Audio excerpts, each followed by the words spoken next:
Los martes vamos a abrir tiempo de tertulia aquí en 8 Magazine. Lo haremos también los jueves. Esta temporada vamos a tener dos sesiones de tertulia.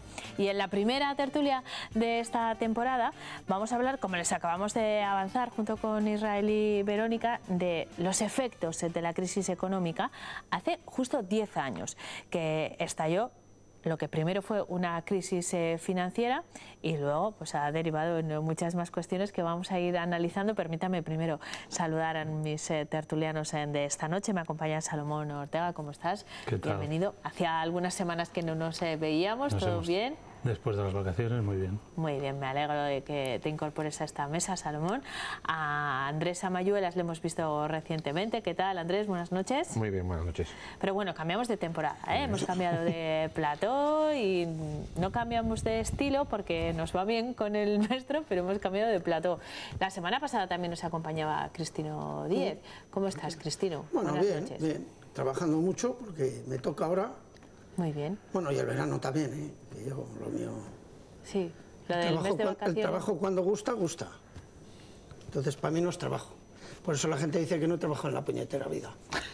Pero como me gusta, pues no puedo decir que es trabajo. No, trabajas claro, mucho. No les puedo decir que no. Doy fe que trabajas mucho. Vamos a hablar también de trabajo, porque, como decía, el tema de la tertulia de hoy va a ser los 10 años de la crisis económica. El 15 de septiembre del año 2008 se producía la caída de Lehman Brothers, que es el punto de inflexión del que partió primero una crisis financiera y después la crisis económica, de la que, bueno, algunos empezamos a recuperarnos ahora. En Estados Unidos, por ejemplo, donde arrancó, la recuperación fue mucho más rápida, pero han pasado ya 10 años. Primera reflexión. Parece que nos ha pasado un trolebús por encima, no sé si 10 años, Salomón. ¿Cuál es la sensación cuando piensas en 2008? Pues la sensación es muy fuerte porque, bueno, entonces yo trabajaba y ahora ya no trabajo. Estoy jubilado. Y la verdad es que se nota muchísimo. Estás prejubilado, que esa es una de las consecuencias también, ¿no? Sí, sí, efectivamente. Una de las consecuencias de mi prejubilación fue esta. Y bueno, los efectos son brutales. Yo creo que son muchos, de muchas características, y en el tema que yo más trato, que es su influencia en los pueblos, ha sido brutal. Bueno, o sea, los pueblos ya venían de una crisis importante, ya venían padeciendo despoblación desde hacía muchos años, pero la crisis económica del 2008 ha supuesto, digamos, el golpe final. Ha sido muy fuerte. Bueno, ahora profundizamos un poco más en todas esas cuestiones. Andrés, tú cuando piensas en 2008, ¿cuál es lo primero que te viene a la cabeza respecto a cómo estamos ahora? Han pasado 10 años y más cosas. Yo el sentimiento que me queda después de estos 10 años es que nos han estafado. Ya lo decían hace unos años que no es una crisis, que es una estafa. Para mí hay un dato que hay que poner encima de la mesa, y es que en España hemos dedicado más de 65.000 millones de euros a recuperar a los bancos. Hemos perdido todo el músculo de las cajas de ahorro que estaban apegadas al territorio, y de todo ese dinero que hemos dado para recuperar a los bancos y a ese sistema bancario que teníamos, no hemos llegado a recuperar ni 4.000 millones. O sea que hay muchísimo dinero que se ha perdido y no sabemos muy bien dónde. Y sobre todo me queda también la incertidumbre de saber qué es lo que va a pasar al futuro, porque por mucho que digan que ahora el sistema bancario es mucho más robusto, está mejor preparado después de todas las pruebas de estrés y todas estas cosas que hicieron, hay muchos analistas que dicen que los bancos de inversiones, como era Lehman Brothers, pues siguen inflando una burbuja que no sabemos dónde va a llegar, y que están inventando nuevas fórmulas pues para colocarnos como fueron aquellas hipotecas subprime, que es lo que hizo reventar. O sea, que no os ha aprendido nada, básicamente. Yo estoy básicamente convencido de que no. Poco. Vaya, Cristino. Bueno, pues yo estoy en la misma línea que mis dos compañeros. Es todo una manipulación total, sobre todo toda esta economía que nos están largando. Pero claro, cuando los estados como el que tenemos y los que hemos tenido, que son los que han provocado la crisis, porque aquí el obrero no la provoca siempre los estados, los que gestionan mal, ¿Quién gestiona mal? Pues todos esos que tenemos. Es decir, en el 2008 hay una gran crisis, efectivamente, con el tema de la burbuja inmobiliaria, cae todo el tema de la construcción y bueno, pues se monta un caos terrible. Bueno, pues no hemos espabilado, seguimos en la misma. En lo único que hemos espabilado es en que ahora no hay esa burbuja inmobiliaria como había entonces, pero sé que hay otras. Por ejemplo, el supergasto que tiene el Estado, la deuda que tiene el Estado, que tenemos 1.200.000 millones de euros, eso es uno de los grandes problemas, y luego porque aquí el que se aprieta siempre el cinturón no son los bancos, porque los bancos, claro, dicen, no, es que nos estamos recuperando, es que os estáis recuperando, aparte de lo que os ha dado el Estado nuestro, os estáis recuperando también con lo nuestro. Es decir, nos siguen robando cada vez que tú vas con un papelito o de tu cuenta a tu cuenta pasas, te cobran. Y luego, uno de los grandes problemas que tiene este país es toda la deuda que provocan las comunidades autónomas. Eso es un pozo sin fondo, eso es un desastre, para que luego, claro, luego tenemos problemas con la sanidad, en unos sitios la tienen mejor, en otros peor, si estamos todos en un estado. Bueno, yo soy, y sé que ahora en septiembre, ¿a quién van a subir los sueldos? Bueno, pues se les han subido a los funcionarios, que no son los que producen al Estado, a los jubilados, que hay que subírseles porque ya han pagado por ello, pero claro, si no se lo suben a los obreros, que es el que produce, al autónomo, no tiene sus facilidades para montar empresas, entonces, ¿qué pasa? Pues que el que produce, que es el obrero, y el que paga, y para que paguen a los otros, pues es la cola que nos la estamos mordiendo todo el rato. En general, los estudios hablan de que hemos perdido un 3%, por ejemplo, en los salarios respecto a 2008. A mí me parece poco. Claro, esto quienes hayan conservado su puesto de trabajo, porque estamos en tasas de paro altísimas, como sabéis. Hablabas hace un momento de la desaparición, por ejemplo, del sistema financiero, eso en el medio rural, el apoyo de las cajas y bueno, todo el entramado financiero, que además tenía presencia física en los pueblos, ha desaparecido. O sea, este país no se parece en casi nada a 2008. No sé por dónde queréis atacar, pero bueno, libremente. Yo quería centrarme un poco en el tema de sus efectos en el mundo rural y, como tú decías, en mi pueblo, por ejemplo, había 4 oficinas de bancos y ahora hay 2 cajeros y la gente no lo sabe usar. Tiene que venir alguien a ayudarles porque es muy difícil. Claro, y eso pone de manifiesto, perdona Salomón, no solo que haya desaparecido un servicio, sino un número importante de puestos de trabajo en una comunidad como esa, ¿no? Es significativo. Los efectos de la crisis en el mundo rural han sido, como decía al principio, han sido brutales. El primero de todos, en estos 10 años, ha habido un envejecimiento progresivo de la población tremendo. En estos momentos, en las zonas rurales, el 80% de la población está jubilada o prejubilada o no tiene trabajo. Muy poca gente trabaja en los pueblos. Así que no hay actividad. En los últimos 10 años, pues que yo recuerde, en mi pueblo habrán nacido 3 o 4 niños. Es brutal, o sea, vamos camino de la demostanasia total de la población. Luego, en cuanto al otro efecto que se ha producido, aparte del envejecimiento, es el empobrecimiento. Los bienes raíces de los pueblos valen hoy, 10 años después, piensa en una finca, en una casa, en un almacén, la mitad de lo que valían hace 10 años. Así, para empezar.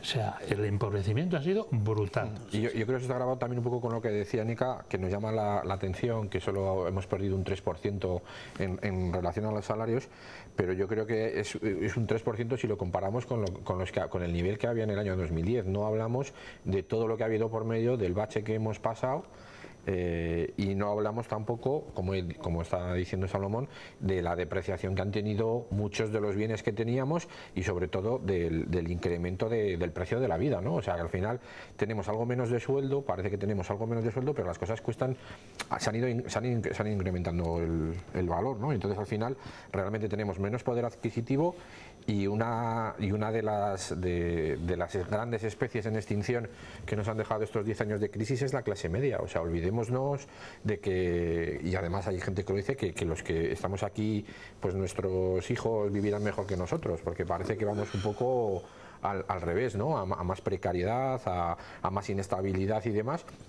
Y esto parece que, por lo menos por el momento, no tiene solución. Y hay otra de las grandes cosas que nos ha dejado la crisis, y tiene mucho que ver también con la situación en el medio rural y con lo que decía antes Cristino de la gente trabajadora, es la desigualdad. O sea, probablemente el Producto Interior Bruto per cápita esté más o menos igual que hace 10 años, pero sin embargo se ha concentrado en muchísimas menos personas. Han crecido muchísimo las personas que están bajo el riesgo de la pobreza, llegamos casi a 1/3 de la población española, datos de Cáritas y de la Red Europea de Lucha contra la Pobreza, y sin embargo también hay bastantes más ricos que cada vez son hiperricos. O sea, muchas veces hablamos las ONGs que trabajamos un poco en estas cosas, hablamos de toda esa riqueza que empobrece. Como tú dices, hay más ricos y son más ricos. La clase media prácticamente ha desaparecido y el resto somos más pobres. Hay más pobres y sin embargo hay cada vez más ricos y con más riqueza. Desde luego, yo por ejemplo en mi trabajo, en los que nos dedicamos un poco al arte, que además ya harto complicado es vivir del arte, de la música, de la pintura, del teatro, etcétera, etcétera, o de la cultura, pues resulta que antes, claro, ¿quién nos compraba un cuadro pues de 1.000 euros, de 500, de 2.000? La clase media. Como mucho, la clase media. Porque el rico no compra nunca, hay excepciones, pero nunca. Y el pobre no puede, entonces estamos todos, vamos, tiesos, pero claro, me voy a referir a lo de los pueblos, pero claro, es que luego las políticas del Estado y de los gobernantes, porque no pisan con los pies en el suelo. Esta gente solo piensa con los pies en el Congreso, pero y ellos dicen que sí, pero no tienen ni puñetera idea. Entonces, cuando resulta que en un pueblo desvalorizan sus tierras, porque ya no valen lo mismo, pero en cambio sí que le suben los impuestos. O la ley de transmisiones de un padre a un hijo en un pueblo, pues tiene que venderlo para poder pagar a Hacienda esa transmisión. ¿Cómo va a ir un tío al pueblo a hacer algo? Y lo mismo pasa con las facilidades a empresarios, con las facilidades a los autónomos, en los pueblos lo mismo. Si es que es imposible, si es que no se enteran. Estos son unos personajes muy peligrosos, claro. El país está en un momento, parece que no, pero ahora en septiembre va a venir otra subida de impuestos, por ejemplo, el gasoil.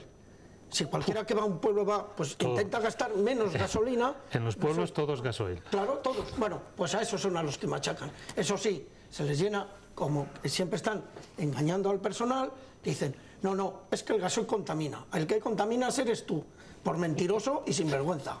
Porque el gasoil contaminará igual que la gasolina o menos. O menos, ahora menos. ¿Quién se creen que son ellos? O sea, pero es que intentan por todos los medios metérnosla y colárnosla. Y luego, eso sí, se les llena la boca cuando los oímos hablar en los discursos o en las intervenciones de los distintos parlamentos, fijar población en los pueblos. Pero sabrán lo que es eso. Pero si es que, bueno, es desastroso todo. Y a mí lo que más me joroba es que a los que nos están oyendo y a la gente en general les engañen de esa manera tan estúpida. Cristino, me gustaría introducir un elemento más en esta charla. Hemos hablado casi todo el tiempo en términos económicos, porque al final esta ha sido una crisis económica, pero bueno, ya apuntaba Andrés algunas cuestiones sociales que derivan de esa crisis económica. ¿Creéis que en general hemos retrocedido socialmente en derechos laborales, en derechos sociales como consecuencia de la crisis? Mira, yo te decía antes que esto no era una crisis, una estafa, y también cuando hablamos de crisis, yo creo que no podemos hablar solo de una crisis económica. Y de hecho, cuando estamos ahora pensando en el momento en el que estamos, hay gente que habla que lo que hemos hecho ha sido pasar la parte macroeconómica de la crisis, es decir, que los grandes indicadores parece que van bien, que hay un incremento de la productividad y demás, ¿no? Pero sin embargo, como dices tú, toda esa otra parte que está por debajo, toda esa crisis social que ha habido en nuestro país, como te decía antes, que pues, es el 27% de la población española que está ahí en el límite de la pobreza extrema, hemos descubierto también que había otras pobrezas que no conocíamos. O que por lo menos no éramos conscientes de ella. Todos los niños que llaman los niños del llavero, que son todos estos niños que viven que están también en riesgo de pobreza, que viven solos en casa, que no tienen compañía porque sus padres están trabajando. Hemos conocido también todo el tema de la pobreza energética, toda esa gente que tiene que decidir qué hace con su sueldo, si quiere llegar a fin de mes o quiere tener caliente su casa, y eso a lo mejor en Andalucía no es muy grave, pero aquí sí. Es un drama. Y hemos visto toda la gente que se ha muerto por malas combustiones y demás, y esto es un efecto directo. Hemos visto también, hemos descubierto eso de la pobreza laboral, gente que aun teniendo empleo no llega a fin de mes. O sea, estamos en una situación que antes no lo entendíamos. Cuando yo decía que los que vienen después van a vivir después peor que nosotros, me estaba refiriendo a estas cosas. Y hay otra tercera crisis que todavía es más grave y de la que hablamos bastante menos, y es toda la crisis medioambiental de cómo está el planeta, y que estamos viendo ahora pues grandes tifones, sequías y demás, y esto lo estamos incentivando con el modelo de producción y consumo que tenemos actual. Y la sostenibilidad es clave, por ejemplo, en el mantenimiento del medio rural, Salomón. Sí, el emprendimiento tiene que ir hacia temas que sean sostenibles desde el punto de vista de que no se esquilme el medio ambiente. Ganar dinero esquilmando el medio ambiente, eso se le ocurre a mucha gente, pero lo importante es hacer empresas, emprendimiento que garantice la continuidad del medio ambiente, etcétera, etcétera. No esas industrias que lo que van simplemente es a una fábrica de recursos para otros. No. Hay que ir a un emprendimiento social que garantice la continuidad de nuestro sistema. Y luego, continuando con lo que decías, yo creo que hay algunas otras consecuencias. A lo mejor se notan menos, pero que son importantes también como consecuencia de todo esto.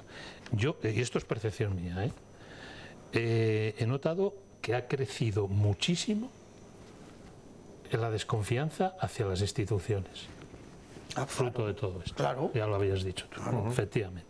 Y luego ha crecido también el individualismo.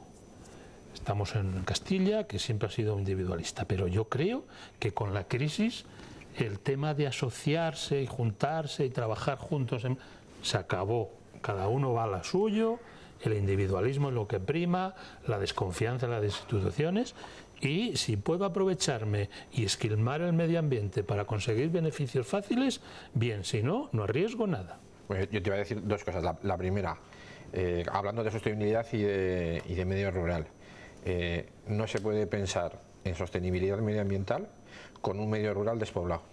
O sea, la sostenibilidad de nuestro país pasa por recuperar todas las zonas en las que antes había una producción que estaba aprovechando los recursos del medio rural, y tenemos un ejemplo muy cercano en la zona en la que tú eres, por toda la sierra, y es un ejemplo que yo creo que es clarísimo.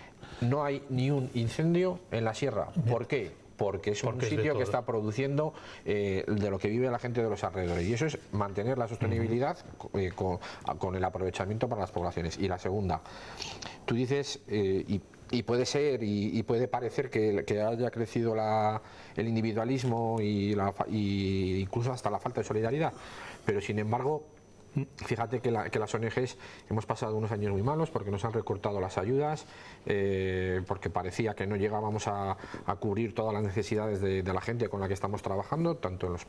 Yo estoy en una ONG que trabaja en Nicaragua y en Bolivia, no llegamos a cubrir las necesidades de la gente de aquí, pero las que están trabajando aquí en España tampoco llegaban. Pero sin embargo, los datos que tenemos es que en estos años de crisis han aumentado las personas que están colaborando de manera voluntaria con las distintas asociaciones, y han aumentado, a lo mejor no la cantidad de dinero que se está recibiendo de estas personas, pero sí de las personas que aportan. Menos pero son más las personas que aportan. Y yo no me cansaré de repetirlo, la solidaridad y el apoyo mutuo es algo que está en el ADN de la sociedad española, es algo de lo que tenemos que estar orgullosos y de lo que podemos hacer bandera frente a otras sociedades. Y mientras que a lo largo de la crisis las personas han puesto en marcha fórmulas para defender a la gente que le estaba pasando mal, y estoy pensando por ejemplo en la plataforma de afectados de la hipoteca, o cómo han apoyado a organizaciones como el Banco de Alimentos y a otro tipo de entidades, también solemos decir que las administraciones han suspendido porque se han olvidado de quiénes son quienes están, como decía antes Cristino, quiénes son quienes están manteniendo el Estado, quiénes son los que están produciendo, y se han dedicado a legislar y a permitir que otra gente se esté llevando el dinero. Un dato: hay más dinero en paraísos fiscales de empresas españolas que la riqueza que tiene Madrid y Barcelona, y eso me parece que es bastante grave y habla bastante de la insolidaridad de quien se está llevando aquí los beneficios. Tenemos poco tiempo, Cristino. Sí, no, ciérrase en un minuto, sí, porque podemos seguir hablando de este tema otro día, ¿eh? Sí. Pero, bueno, breve. De todos modos, en este país la solidaridad no está bien, no se le informa bien al ciudadano. El ciudadano es el que tiene que ser el solidario. El que no tiene que ser el solidario es el Estado en nombre del ciudadano.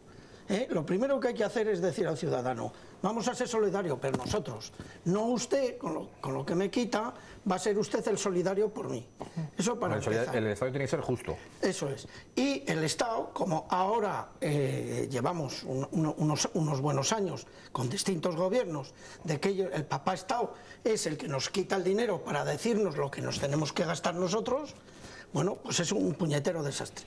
Y yo con el tema de la población de los pueblos, claro, es un tema muy delicado. Pues claro, no nacen niños, pero va a ser un tema muy difícil de resolver.